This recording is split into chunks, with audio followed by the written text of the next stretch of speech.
cr101radio.com, podcasts, and more.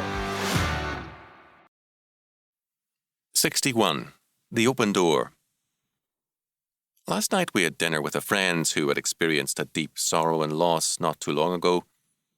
She had met it, as all her problems, with faith and with trust in God.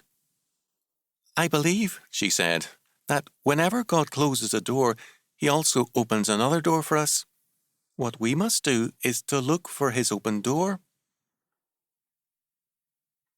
Virginia Corper is now finding that open door as, with her faith, she always will. We cannot tie the hands of God, nor can we order our destinies from Him. None can stay His hand nor govern His doings.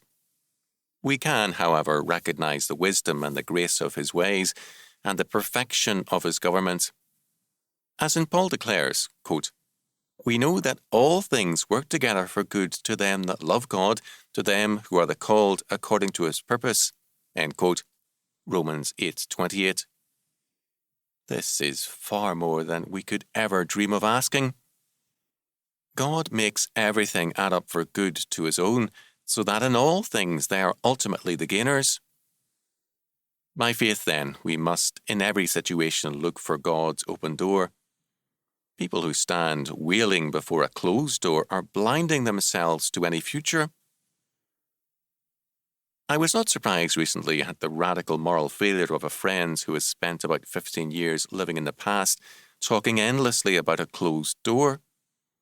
That closed door was a bad experience, but no worse than most of us have experienced, sometimes more than once.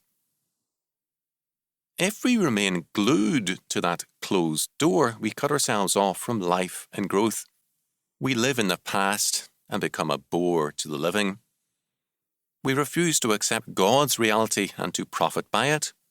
We are then the living dead, and inescapably we falter and fall by the wayside.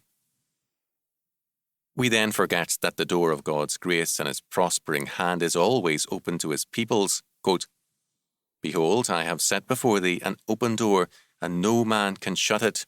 Revelation 3:8. Look for that open door.